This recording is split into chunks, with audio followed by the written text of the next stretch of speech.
Welcome to The World Today. I'm WAQAS MAJEED. Today we're covering three stories in our program. The first one is to do with the statement by our foreign minister saying that India is planning a military action against Pakistan this month. We'll talk about that in some detail. Our second topic is to do with the India-Pakistan conflict. Experts warn of harmful implications if these two countries go head-to-head or if there is any escalation in the conflict between India and Pakistan. And thirdly, the Speaker of the National Assembly, speaking at an event, has called for a unified approach by Asian countries to address key issues of the region. We'll talk about that in some detail as well. Let me introduce my guests in the studio. Joining me for the conversation today, first of all, we have Ali SARWAR NAQVI Saab, former ambassador, and with him we have Brigadier retired SHAHID JAGIR Saab. Thank you very much, sir, for being here. So let's start with the statement. Were you surprised by this particular statement that the foreign minister made? Especially he was speaking in Multan when he made this statement, sir, that Delhi was planning more military action against Pakistan in the third week of April. In fact, he gave dates specifically between the 16th and the 20th. How would you respond to that sort of a claim, sir? Well, I think the foreign minister is privy to far more information than you and I. I mean, the foreign minister is kept abreast of all the developments by the various agencies and sources of information of the government. So, he certainly must have good reason to alert the nation, and it's also alert the international community about the danger that exists in terms of the belligerent attitude of the Indians and their recent action in February when they just violated our territorial space and sent aircraft to bomb, which they did not because the aircraft dislodged the payload and fled from the scene. Well, they suffered the consequences of that approach, sir. And they suffered the consequences of that sort of very belligerent and very sort of blatant incursion into Pakistani territory. So, I think it is something that in that context, the foreign minister has found it necessary to alert both the country, our people, as well as the international community about the evil designs of the Indian authorities, especially in the light of the elections that are now looming before them. Absolutely, sir. So, I think, you know, the information or the point made by the foreign minister was so precise, as you yourself just said, that there must be some reason for saying that. Absolutely, sir. I mean, it's not in the air that he's saying that there is danger from India and we should be alert. That is one thing. That is a constant that we've had to live with for the past 70 years. Exactly. So there's nothing new in there. There's nothing new. But I would like to, sir, further clarify the foreign minister saying, and I quote, "I am speaking responsibly. I hold a position of responsibility and I know that the words that I utter will be picked up by the international media. A new mishap could be staged in Indian-occupied Kashmir, just like the Pulwama attack, and the purpose will be to justify India's offensive against Pakistan to increase diplomatic pressure against Islamabad." And you can imagine the impact of that occurrence on the peace and stability of the region, sir. Would you like to comment? The colleague has said, you know, the foreign minister must have had a lot of, concrete information about the thing. But anyone having a little, who's following the events and have a little, IQ can understand that time which the election is going to start probably on 11th of April and going to terminate on in mid-May somewhere. So, the time, the date which the foreign minister has said, they are very crucial. Now, the Indian government in particular, in general, and Modi in particular, after this incident of Pulwama and the events happening after that, have, on one side have demoralized their country, and on the other have gone for a very, very big political stake.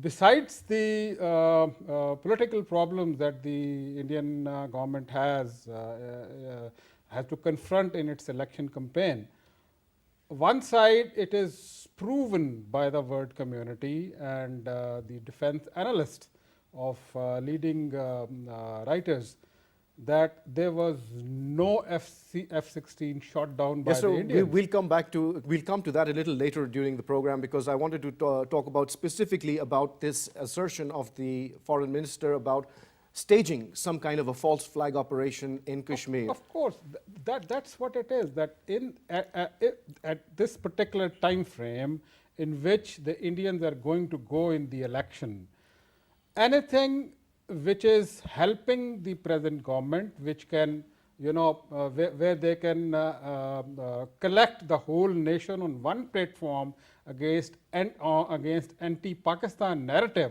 that would be suiting them. And the only narrative at this stage which can, which can help the Modi government is that some incident again happens, and then they show to the world that, look, they are the terrorists. We have been telling you all before that, and we are now going to respond. The nation will back them, because they will say that. Well, that's one of the oldest tricks in the books that we've been witnessing throughout the history of this planet. This will take them away from the political issues which are, because of the bad Modi government and which can be contested in the election and propagated in the election. But don't you think, sir, that the people are wise to this old trick in the book of creating a false flag operation for some other political misadventure? We've seen this happening time and time again throughout human history, sir. No. So do you think that the people are more aware of these tactics that are employed? That's absolutely true. But the Indian subcontinent politics is very different. There are very few who are the educated people. And educated people in India are also questioning all these things which we have discussed. But unfortunately, the lower level people, they only give the vote on the religion, Bradri system and caste system and all, and especially in India where the caste system is very, very strong and all. So this is the right time that if Indian Modi government will think that they are losing, because it's going to be a very neck-to-neck competition. Right, sir.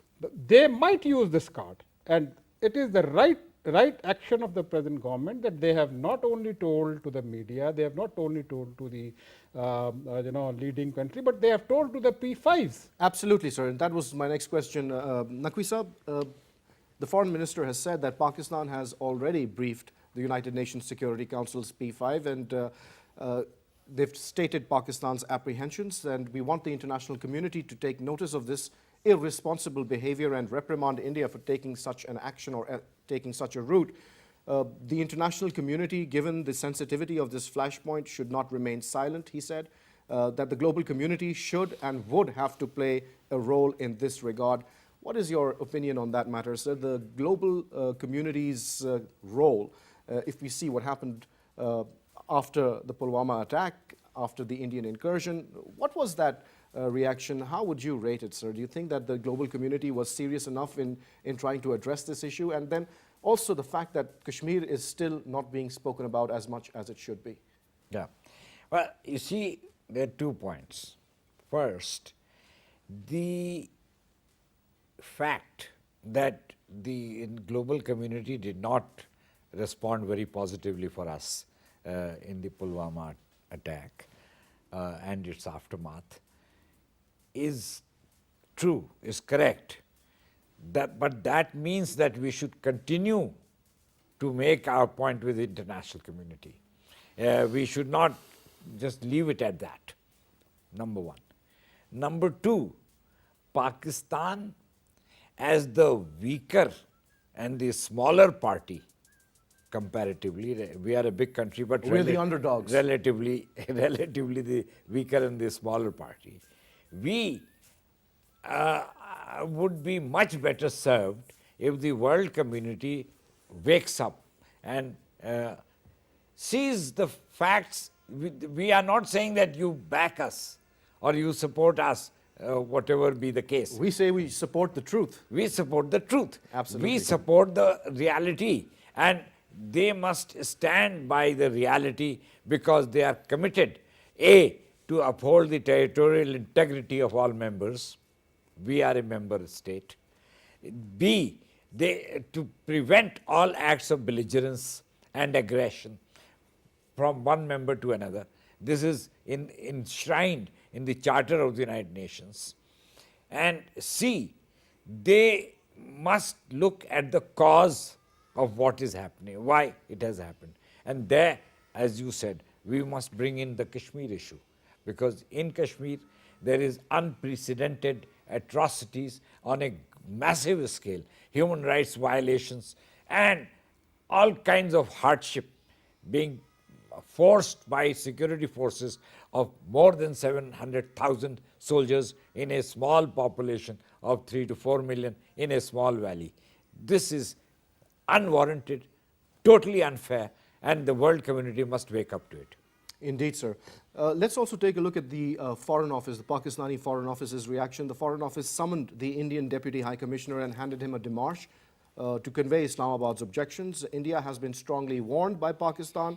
In any case, in case of any misadventure, the Foreign Office spokesman told his audience that the warning was issued following the Foreign Minister's press conference. India was also informed that it should expect a fitting response from Pakistan if the former resorts to any aggression. Please comment on that, sir. I think it's a good diplomatic move, a good diplomatic preemptive that Pakistan has launched on the Indians, because Indians have always, portraying Pakistan as a country which is, on a symmetric offensive towards the India. It is the right time and that we have conveyed all this to the Indians. Pakistan has shown in its previous episode also that we could have and we have the capability to do the much bigger damage that we did to the Indians. And there should be no doubt in that. When it will come onto the, protecting the territorial integrity of the country, not only the armed forces, every common man will go all out to ensure that. And that is the right of every sovereign country under the UN Charter. Though I think it's very appropriate to inform the Indians that they let there be no ambiguity. And Prime Minister has informed the Indians that we know what you're up to. Yes, yes. Look, it is always that every country has the information about the preparation of its adversaries. That is how the threat perception is evaluated. And now, as I said, that common man having a little, information of the previous events which have gone and little IQ and interest in the things, can conclude this thing which has come up. So there must be very, very solid reasons and concrete evidence with the foreign minister in Pakistan that all these diplomatic actions have been done, because diplomatically is calling my worthy colleague would be better to more wise to put light on this, that calling an ambassador to the Foreign Office and warning him means something big. Sir. Yes. So let's talk about the Ministry of External Affairs in India's reaction to our foreign minister's statement. They have called it irresponsible and preposterous, and they've also accused our foreign minister of whipping up war hysteria in the region. How does that even make sense? Because the statement of the foreign minister, Mr. Qureshi, is the complete opposite of whipping up war hysteria. He's trying to tamper down the war hysteria Yes. that the Indians are actually engaged in. And it is not hysteria. They have practically shown what they're capable of doing, sir. So how is that war hysteria being whipped up? First, what the brigadier said, that calling the ambassador and officially telling him that this We have credible information. That we have information that this statement by the foreign minister is based on a realistic expectation of some kind of aggression on your part, is a serious matter. And this is good that it has been done. And then, you see, the External Affairs Ministry's statement, which you are talking about, I think the Indian External Affairs Ministry is just, you know, brandishing all kinds of allegations against us, and is not really doesn't know how to respond, because they have not denied. You see, if they were in the right, or if they wanted to, they could have denied the fear expressed by the foreign minister. But they have not said anything about that. They have only said that this is warmongering. Warmongering, I mean, we are making some realistic assessments which are of threat to our security. And this is serious. We have to be reassured that this is not right on you to on your part to fear this. Instead of that, he's saying warmongering. So, I mean, this is the statement doesn't deserve any serious consideration. There's some much more sinister about this statement, sir, and that sinister element is accusing Pakistan of encouraging terrorists to undertake terror attacks in India, and saying further that Pakistan cannot absolve itself of responsibility of a cross-border terrorist attack in India. No attempt at creating an alibi for its complicity in such attacks will succeed. Now, you see, that's a very sinister That's statement. very serious. That means that they are up to something, because they want to create a situation where they can again pin the blame on Pakistan for supposedly encouraging cross-border terrorism. Now, the cross-border terrorism, you see, is not a normal course of action. Therefore, the international community, when this Pulwama happened, raised the first question, which was raised in the New York Times, in the Washington Post, it was raised in the Guardian of a UK, that what is behind the problem of terrorism. And then they talked about Kashmir. And the Indians themselves are saying that the insurgents were the main players, even if there was some support from Pakistan. And I say that we should not be apologetic about it, because a large percentage of Kashmiris live in Pakistan. And when a population is dispossessed, is disinherited from its ancestral land, then it always will take violent action. After all, they have nothing to lose. They have nothing to lose. They can carry on fighting. So, the attention has shifted to Kashmir, which the Indians don't want. The Indians have always avoided talking about the situation in Kashmir. But how much longer can they stop that, sir? Exactly. I would also like to bring our attention to the statement by Prime Minister Imran Khan, sir, in which he rebuked the Indian leadership over its false claim of shooting down an F-16 fighter jet in a dogfight. Now is the time, sir, when you can talk about that. The truth always prevails, according to the tweet, and is always the best policy. BJP's attempt to win elections through whipping up war hysteria and false claims of downing a Pakistan F-16 has backfired, with the US defense officials also confirming that no F-16 was missing from Pakistan's fleet. Sir, would you like to comment? Yeah, look, as I was saying that, you know, there are two issues which are haunting the Indian public and in general, and Mr. Modi in particular. That one is that they claimed that they have hit Jaish-e-Mohammed camp in Balakot, and second, that they have shot down an F-16 aircraft, of Pakistani F-16 aircraft. As far as the targeting the Jaish-e-Mohammed camp, Australian media has released certain satellite imageries in which they have very categorically said that the bombs fitted with spike guidance system cannot miss the target. They were either not correctly programmed or they were not correctly targeted. So, that claim of the Indians and the claim of ours, now Indian claim that they have targeted with the guided weapons. We said that no, they just throw off their loads just to rush back.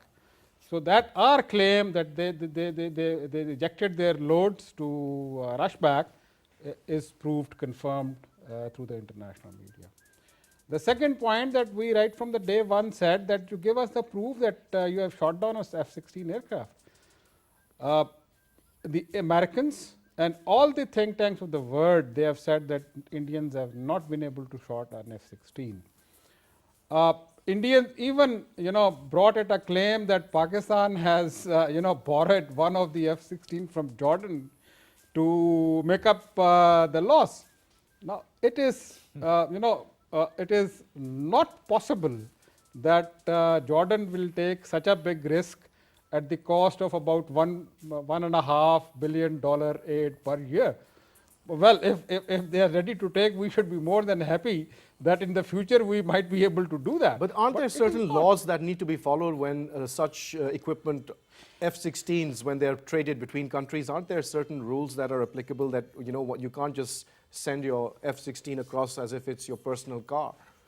No, there are rules in this regard, but at the same time, when the territory of the territorial integrity of a country is threatened, then the country has all the right to use whatever power it has at its disposal to repel that.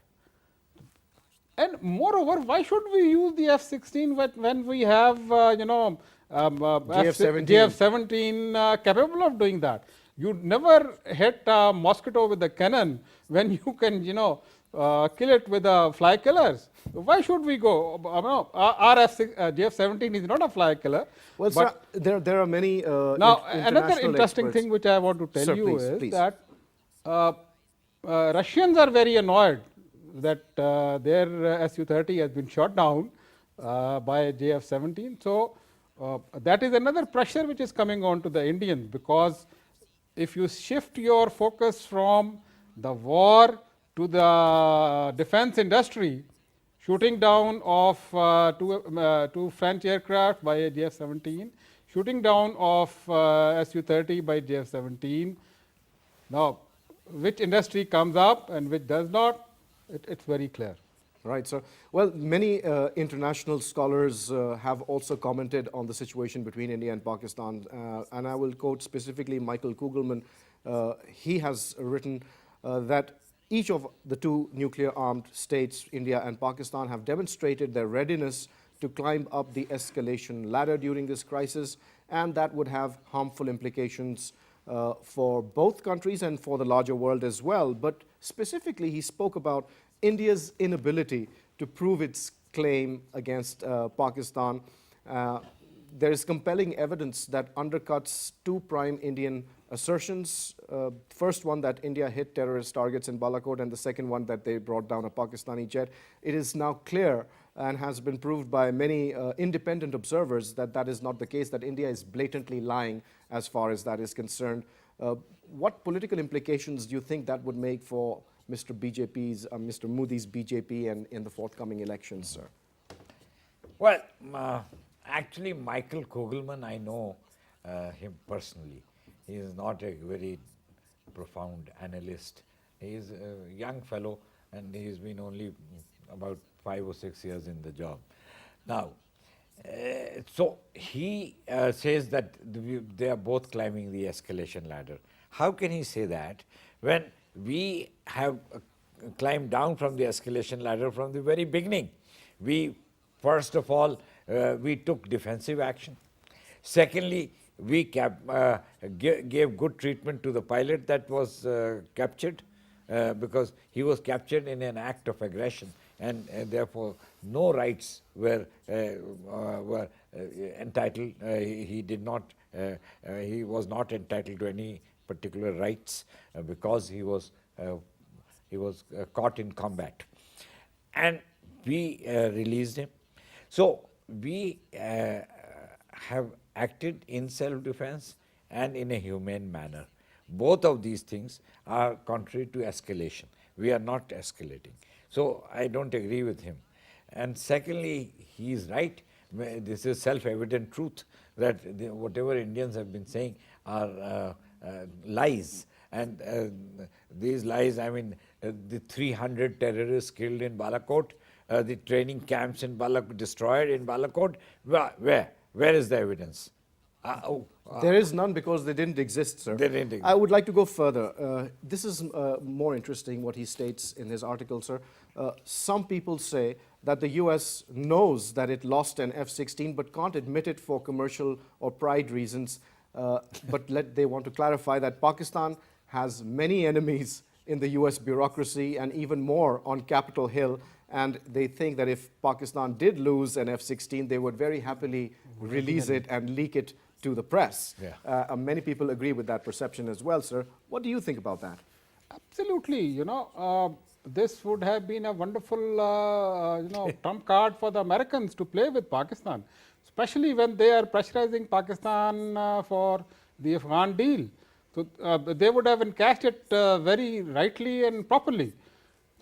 This is absolutely ridiculous that when Indians say that they have shot down an aircraft, especially F-16, because it's not an ordinary fighting machine. It's one of the best aircraft in the world. As far as the Lockheed also, which are the manufacturers of the F-16, Lockheed Martin. I think Lockheed Martin. I think they also gave one small, interview or a statement like that there is none of that. So I think it is useless to, say more on this. It's a lie. Oh, the whole world knows about that. Indians, for the political reason, they are trying to, but do you think that the Indian population is so gullible that they will buy anything that the Indian media peddles at them? They'll just fall for it, hook, line, and sinker? Look, Indian media is very much aligns with the, with the present government. As it is said that eyes doesn't see, which the mind doesn't know. They always try to project Pakistan as an enemy, the one which is propagating the terrorists in their country, which is one of the reasons for their deteriorating law and order.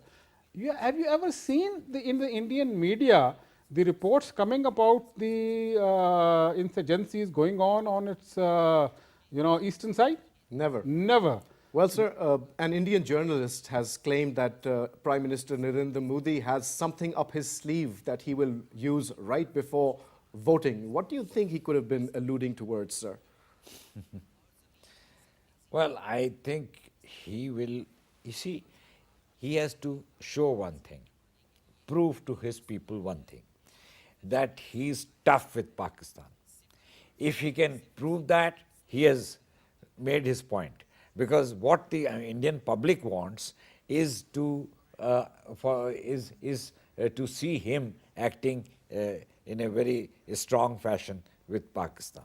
Why? Because Pakistan has been demonized. It has been made into a demon, and the Indians, believe it. The Indian public, as you were asking, I think they are gullible. They are quite peculiarly concerned about Pakistan, though, I mean, we are not a threat to India.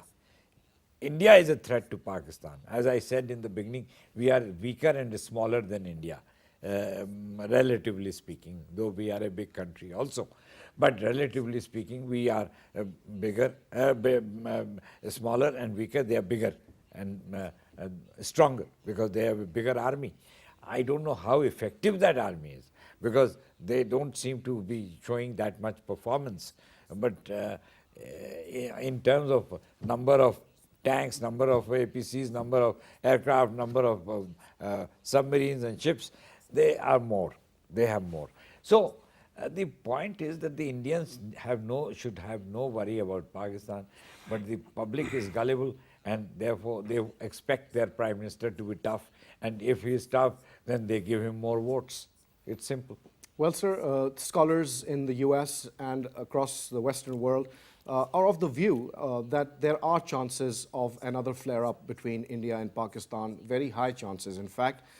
They further say that a lot depends on what happens in the Indian elections. If the ruling party is re-elected, things will just get worse. And the next flare-up could be worse, as each side has demonstrated that they're happy to climb up the escalation ladder, and that would basically mean a nuclear scenario, and the whole world needs to be worried about that. What do you think about that statement, sir? Look, you have recently, quoted an Indian minister saying that Modi has always something in the cuff. Now, that is the thing which is worrying. That is the thing which is worrying. And at this particular time, it will be, very politically gainable event for present government of India, that if they can, do some aggression against Pakistan and show to their people that, right, we have taken up the revenge for that. That is what they think of. But on the other hand, Indian present government is also losing on the political front also, they have not been able to control the women rapes which they have talked about.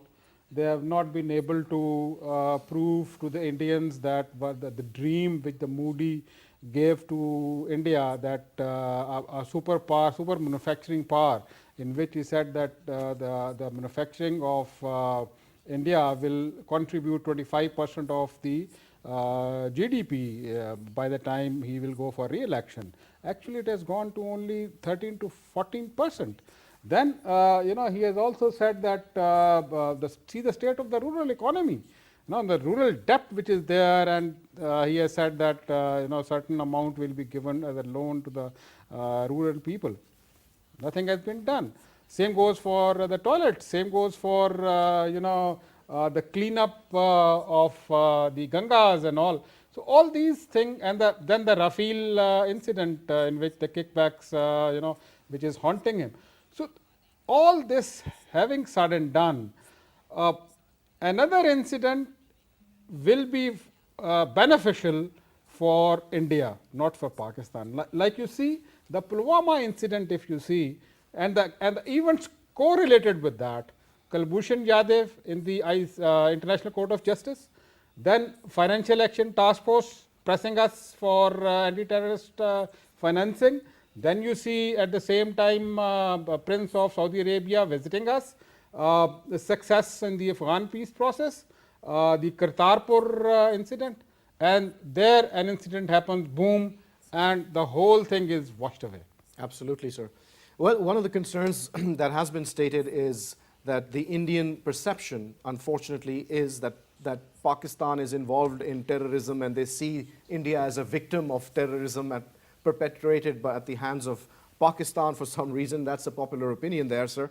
But at the same time, Pakistan says that our desire for peace must not be misconstrued as a weakness. And this is really where the point really ends, sir. What is your opinion, sir? How can we move past this impending doom scenario that we both present each other? Well, you see, Pakistan is, of course,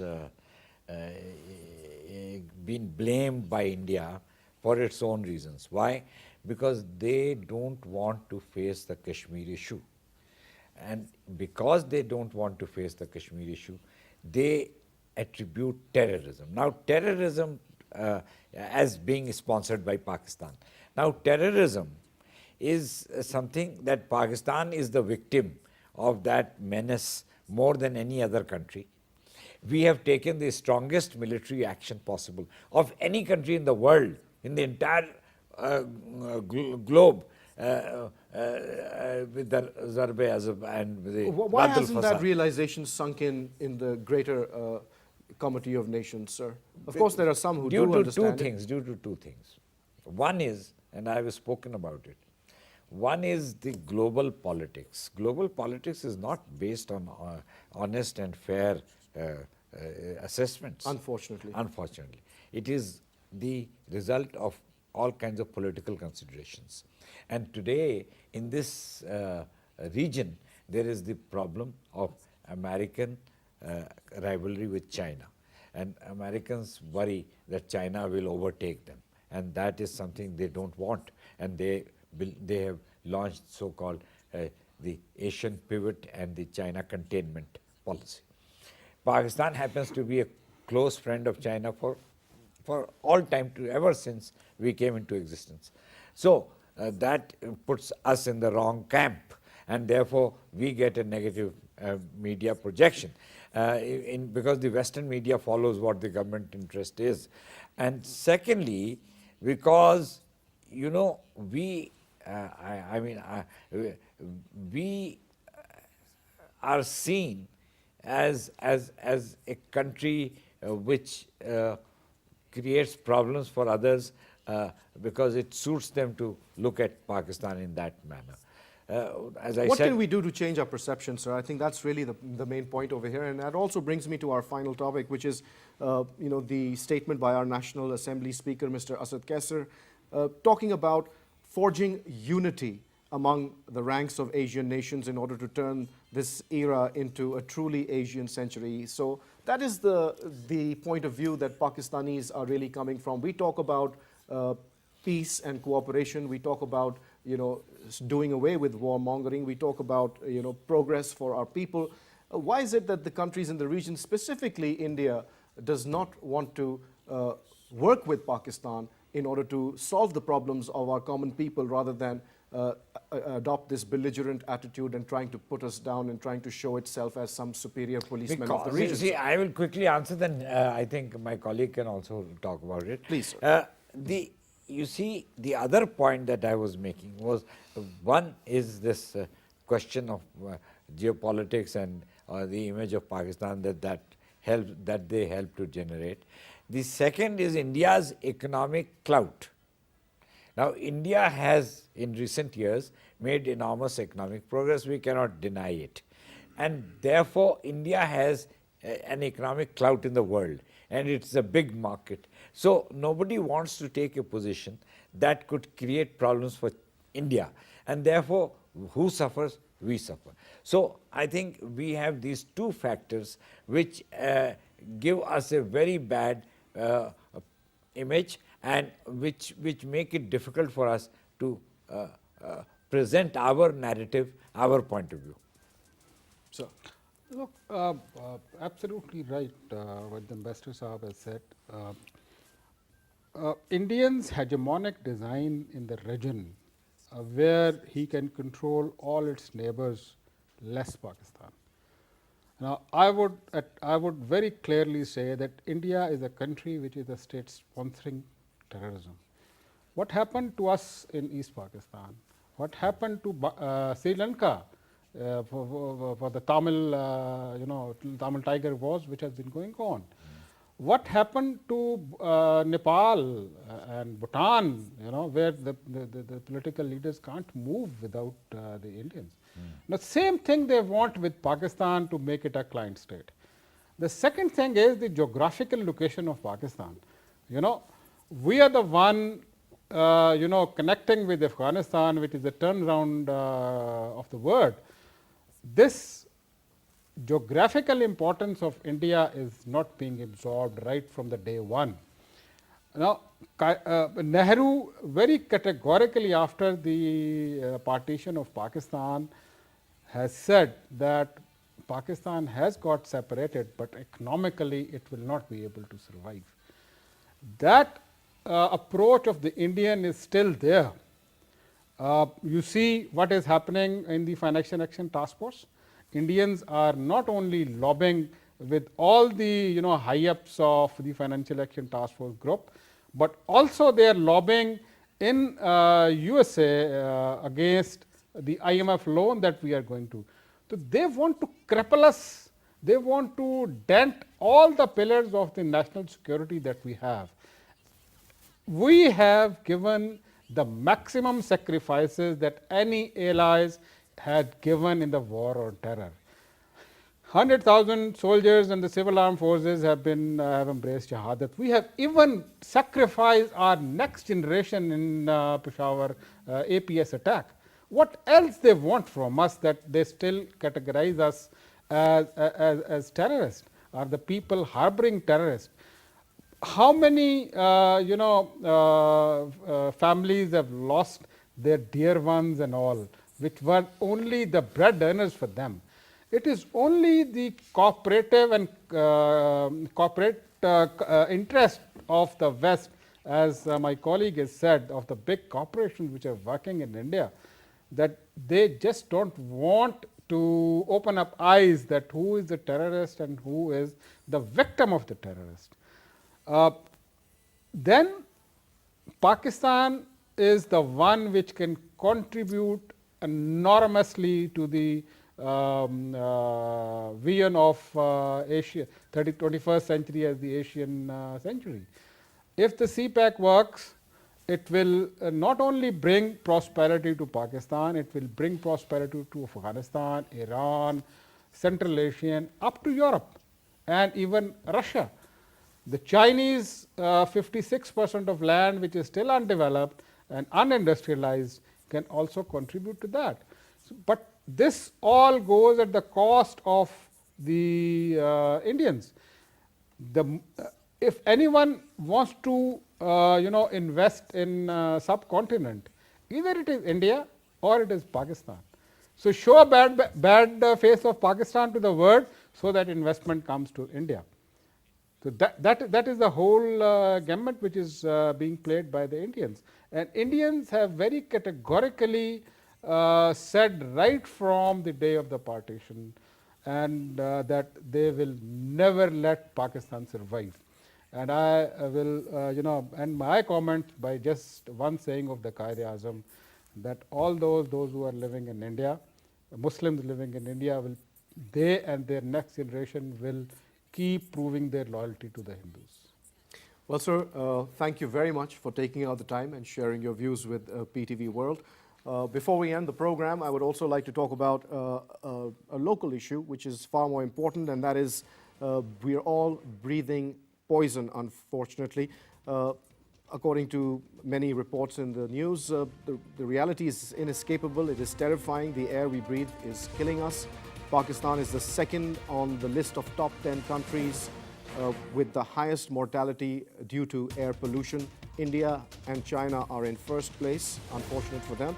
Well, in Pakistan, 128,000 deaths were attributed to the cause of air pollution. The burden is incalculable. Air pollution is the 5th leading cause of premature deaths globally, which makes it more lethal than malaria and road accidents, malnutrition, and nearly as deadly as tobacco use. Unfortunately, minors in South Asia can expect to have their lives cut short by 30 months due to the toxic air. Pakistan's entire population lives in the areas that exceed WHO's air quality guidelines. Many countries have declared a war on particulate matter a few years ago. They've strictly implemented emission limit regulations. They've begun to adopt clean energy technology. And as a result, they've seen reducing pollution in their environments. While we have also spoken about creating a clean and green Pakistan, unfortunately, we are embracing coal-fired power. We have to ask ourselves, can cheap electricity ever be a substitute for breathable air? And on that note, it's goodbye.